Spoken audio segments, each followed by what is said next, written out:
Muito cuidado na escolha dos seus conselheiros. Guiar sua vida por conselhos ruins certamente trará grande destruição para ela. Como é que você costuma escolher as pessoas a quem você ouve? Como você costuma definir quem são os seus conselheiros de confiança?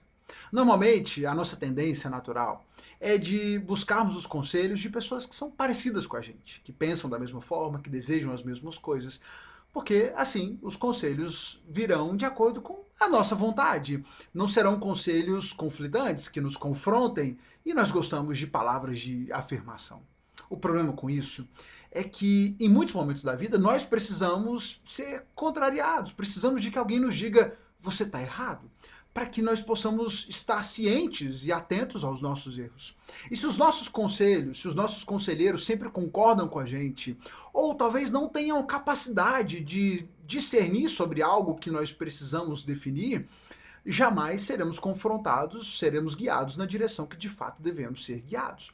Por exemplo, se você quer se casar e busca conselhos apenas com seus amigos solteiros, não faz nenhum sentido, porque eles não têm experiência sobre casamento para te orientar. Ou se você está casado, enfrenta problemas no seu casamento, não faz nenhum sentido buscar conselhos naquele seu amigo que já divorciou 3 vezes e está na quarta mulher. Porque ele não tem conselhos sábios, ele não tem conhecimento para te orientar nesse momento de crise. Por isso, escolher os nossos conselheiros com sabedoria é algo importante se quisermos ser bem-sucedidos.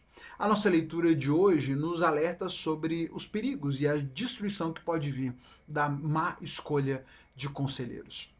Hoje a nossa leitura nos levou do segundo livro de Samuel, capítulo 14, verso 25 até o final do capítulo 17. Nós temos aqui alguns personagens principais envolvidos nessa história. Nós temos Absalão, o filho problemático de Davi, rebelde, filho de Davi com uma mulher estrangeira. A casa de Davi está cheia de problemas por escolhas ruins, várias escolhas ruins que ele faz, como a escolha de sair tomando mulheres em todo canto, fazendo filhos de todo jeito. Aqui Absalão é filho de Davi com uma mulher gentia e que ao que tudo indica, não foi criado dentro dos costumes do Senhor, não conheceu de fato ao Senhor. E Absalão é um filho problemático, um filho rebelde e um filho muito que faz oposição direta ao pai. Nós temos também um outro personagem interessante nessa história, que é Aitofel. Aitofel, ele é avô de Batseba. E Aitofel, ele é conselheiro íntimo, conselheiro próximo de Davi. Nós vamos ver que Aitofel tem um desejo próprio de vingança contra Davi, talvez por causa dessa história toda com Batseba e tudo isso que aconteceu, tudo que Davi havia feito. O fato é que Aitofel tem desejos claros que vão ficar evidentes pelos conselhos que ele dá de se vingar de Davi, e usa Absalão, que era muito bonito, mas tinha o cérebro bem pequenininho, bem limitado, era bem desprovido de inteligência. Aitofel usa a Absalão para conseguir aquilo que ele quer. Percebe o perigo de quando você busca conselhos de pessoas que você não deveria? Às vezes a pessoa que você está se aconselhando está usando você para fazer a vontade dela, sem dar a mínima para você, para o que você precisa, para o que vai ser melhor para você. Cuidado, muito cuidado na escolha dos seus conselheiros. Absalão estava lá isolado, depois de ter matado o irmão, passou muito tempo fora, ele consegue voltar para Jerusalém, mas Davi não está dando muita bola para ele. Não é nem dar bola. Davi não assume a responsabilidade de lidar com o pecado de Absalão, ele não disciplina, não pune Absalão pelo que aconteceu, deixa que volta, mas também deixa ele ali no canto. Mas por fim, Absalão consegue voltar à presença de Davi. Só que Absalão de imediato começa a tramar contra Davi. Absalão arruma uma carruagem, contrata um grupo de 50 homens que vão posar de guarda especial dele, vai para a porta da cidade e começa a ficar ali aguardando as pessoas. Quando alguém vinha do interior para trazer uma causa para que o rei julgasse, o que Absalão fazia? Olha, me conta a sua causa, o que é que está acontecendo? Ele ouvia com atenção, com empatia, mas ele dizia, olha, que pena que o rei não tem ninguém para ouvir sua causa. Se eu fosse juiz em Israel, certamente eu daria vitória nessa causa, que você está muito coberto de razão, mas é uma pena que não tem ninguém do rei para poder fazer isso por você. E assim ele vai virando o povo contra Davi e vai conquistando o coração das pessoas de Israel a seu favor. Aitofel, esse conselheiro de Davi, mas que quer se vingar dele, se une a Absalão e eles tramam ali uma coroação fake para Absalão.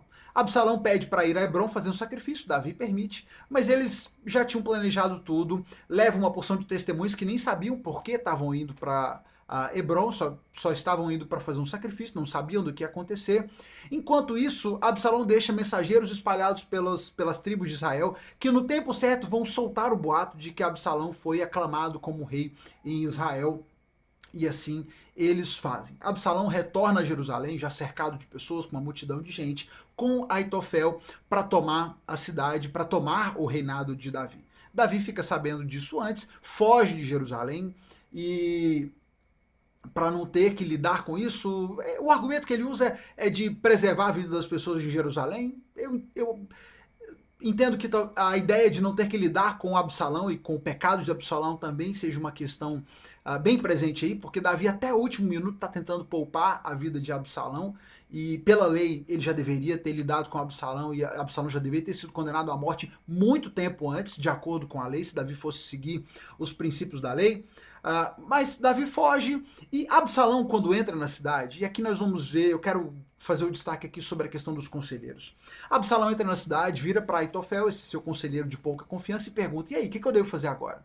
Aitofel diz para ele: olha, faz o seguinte, você tem que ter relação com as concubinas do seu pai, mas tem que ser à vista de todo Israel, porque assim todo mundo vai saber que você rompeu de vez com seu pai, que não tem volta, e aqueles que estão do seu lado vão ficar ainda mais do seu lado. Percebe como Aitofel tinha razões próprias? Ele queria humilhar Davi, por conta de tudo que havia acontecido, e agora usa Absalão para humilhá-lo, tendo relações com as mulheres, com as concubinas de Davi.